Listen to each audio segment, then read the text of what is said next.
नमस्कार, स्वागत है आपका जस्ट इंडिया में और मैं हूं आपके साथ मुस्कान। रुक करेंगे उन तमाम खबरों का जिनका सरोकार है आपसे। खबरों के प्रायोजक हैं आरोग्य मास्क लगाएं, कोरोना से सुरक्षित रहें। Oscar super speciality hospital and trauma centre, रंज किया showroom in Rohtak and Bahadurgarh. Showroom पर आएं, टेस्ट ड्राइव लें और गाड़ी बुक कराएं। संसद के मानसून सत्र की कार्रवाई जारी है। इससे पहले प्रधानमंत्री नरेंद्र मोदी ने पत्रकारों से बात करते हुए कहा था कि एक विशिष्ट वातावरण में संसद का मानसून सत्र आज से शुरू हो रहा है। कोरोना भी है और कर्तव्य भी है। सभी सांसदों ने कर्तव्यों का रास्ता चुना है। मैं सभी सांसदों का अभिनंदन करता हूं और धन्यवाद भी करता हूं। बजट सत्र समय से पहले ही रोकना पड़ा था। इस बार भी दिन में 2 बार, एक बार राज्यसभा और दूसरी बार लोकसभा, समय भी बदलना पड़ा है। शनिवार और रविवार को अवकाश भी नहीं होगा, लेकिन सभी सदस्यों ने इसका स्वागत किया है और कर्तव्य पथ पर आगे बढ़ने का फैसला किया है। पीएम मोदी ने कहा कि इस सत्र में कई महत्वपूर्ण निर्णय होंगे और अनेक विषयों पर चर्चा होगी।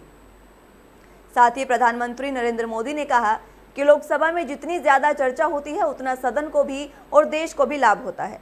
इस बार भी इस महान परंपरा में हम सभी सांसद मिलकर अपना योगदान देंगे। पीएम ने कहा कि कोरोना से बनी जो भी परिस्थिति है उसमें जिन सतर्कताओं के विषय में सूचित किया गया है उसका पालन हम सबको करना ही है। पीएम ने कहा कि ये भी साफ है कि जब तक कोई दवाई नहीं तब तक कोई भी ढिलाई नहीं होगी। हमारे वैज्ञानिक वैक्सीन को लेकर जल्द से जल्द सफल हो और दुनिया में हर किसी को हम इस संकट से निकालने में कामयाब हों। जिन सतर्कताओं के विषय में सूचित किया गया है उन सतर्कताओं का पालन हम सबको करना ही करना है। और ये भी साफ है, जब तक दवाई नहीं तब तक कोई ढिलाई नहीं। हम चाहें कि बहुत ही जल्द से जल्द दुनिया के किसी भी कोने से वैक्सीन उपलब्ध हो, हमारे वैज्ञानिक जल्द से जल्द सफल हो और दुनिया में हर किसी को इस संकट में से बाहर निकालने में हम कामयाब हो।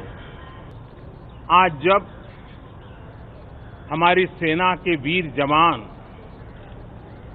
सीमा पर डटे हुए हैं,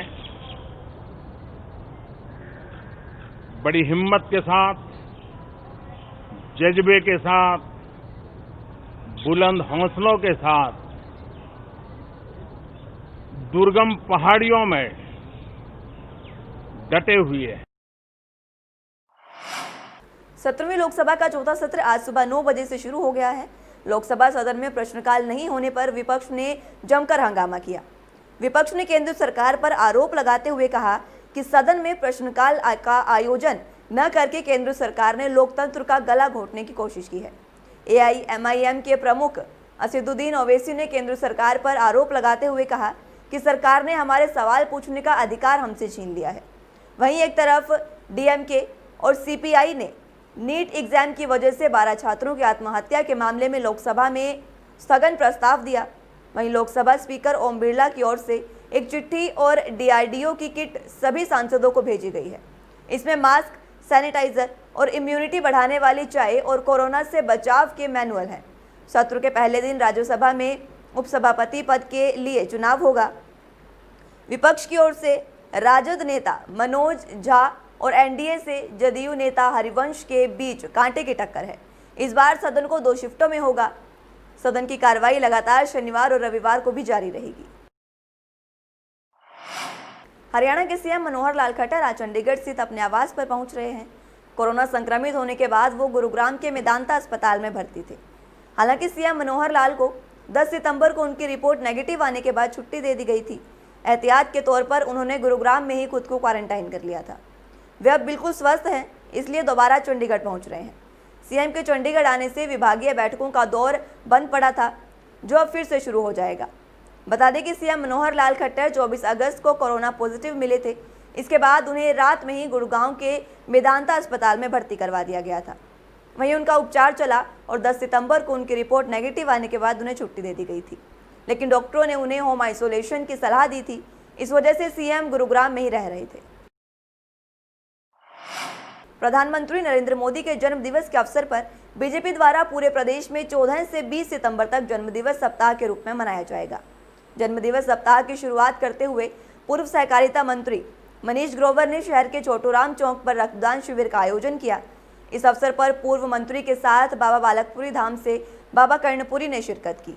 रक्तदान शिविर के अवसर पर शहर के सैकड़ों लोगों ने इस रक्तदान शिविर में हिस्सा लिया और इस अवसर पर पूर्व सहकारिता मंत्री ने लोगों को रक्तदान के लिए जागरूक भी किया और लोगों को ज्यादा से ज्यादा संख्या में रक्तदान करने की अपील भी की।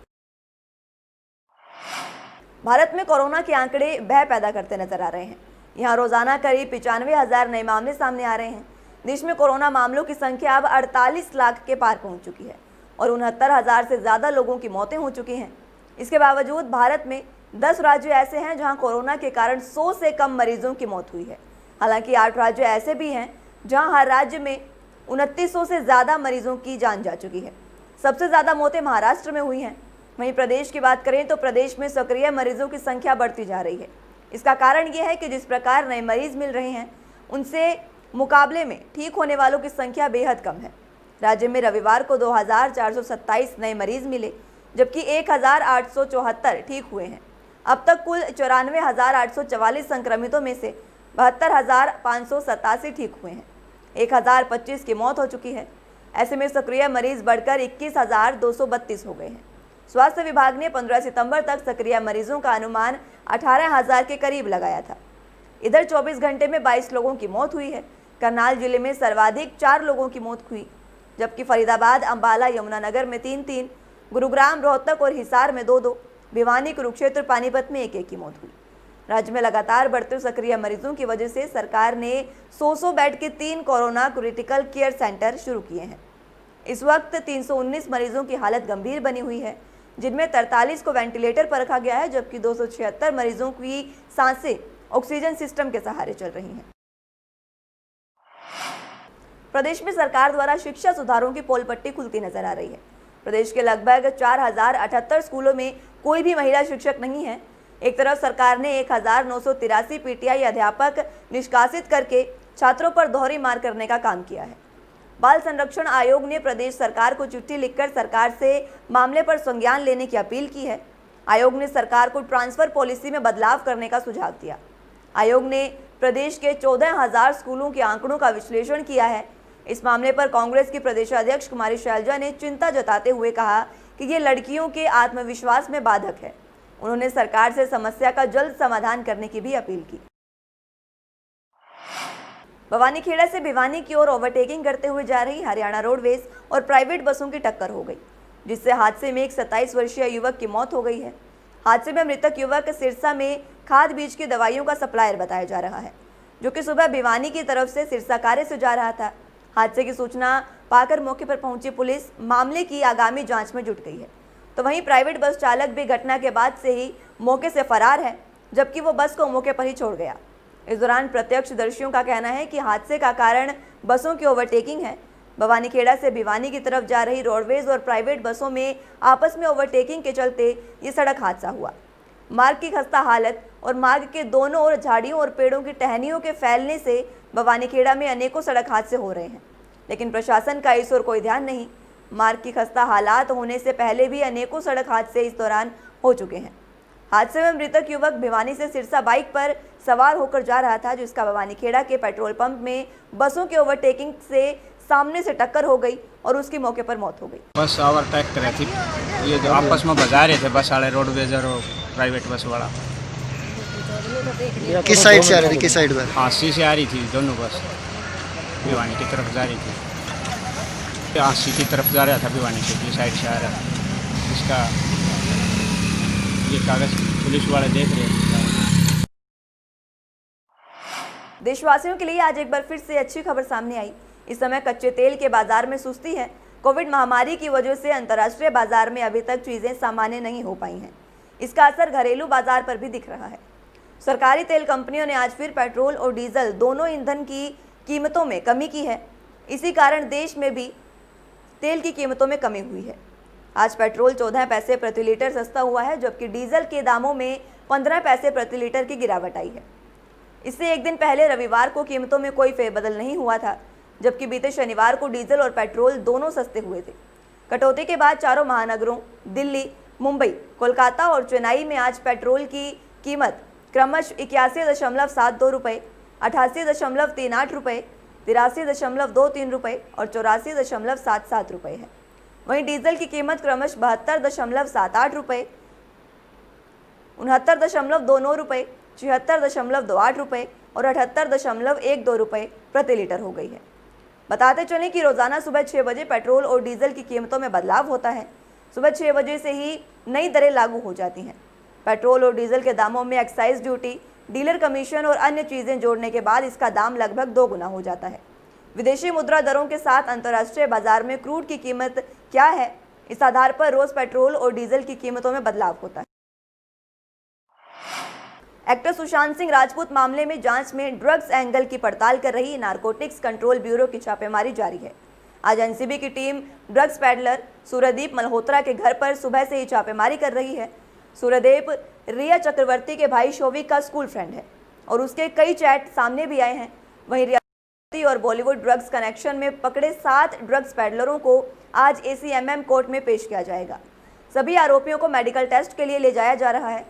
7 में से एक आरोपी गोवा से गिरफ्तार हुआ था। जिन लोगों की पेशी है उनके नाम करमजीत सिंह आनंद उर्फ केजे, वेन फर्नांडिस, संकेत पटेल, अंकुश अर्जैनका, संदीप गुप्ता, आफ्ताब फतेह अंसारी और क्रिस केस्टा है। सबसे अहम गिरफ्तारी जो यहाँ पर हुई है वो पैडलर केजे उर्फ करमजीत की है। 23 साल के केजे से गांजा और चरस मिला है। दादर से एंथोनी समेत 2 ड्रग पैडलर पकड़े गए हैं। इनमें से आधा किलो गांजा मिला है। पवई से अंकुश अर्नेजा को दबोचा गया है जो केजे से ड्रग्स लेता था। वहीं गोवा से क्रिश कोस्टा पकड़ा गया है। इन गिरफ्तारियों के बाद ड्रग्स कनेक्शन की तस्वीर काफी कुछ साफ होती नजर आ रही है। खबरों के प्रायोजक थे Pramod trading company, tiles, sanitary ware, Ghanipura, Jhajjar road, Rohtak. Asian colour coated स्पात limited. Be Fast Fit, India's fastest growing fitness chain, now at Rohtak D Park. Corona महामारी से लड़ने के लिए आरोग्य मास्क लाया है आपके लिए सबसे आधुनिक मास्क। इसके साथ ही आपको मिलेगी आधुनिक PPE किट, वो भी बहुत ही सस्ते रेट पर। contact@arogyamask.com पर जाएं और हमसे संपर्क करें या फिर www.arogyamask.com से जुड़ें। इसके साथ ही आप हमें कॉल कर सकते हैं। हमारा पता है Anand international, plot number 181, sector 25, Panipat, Haryana.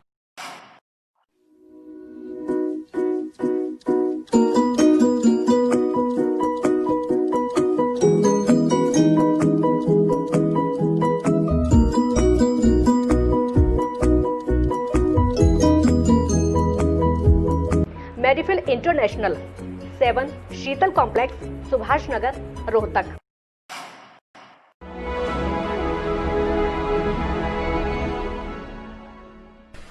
चाचा, आपने नया घर बनवाया है तो घर की छत पर कौन सी शीट लगवाई है?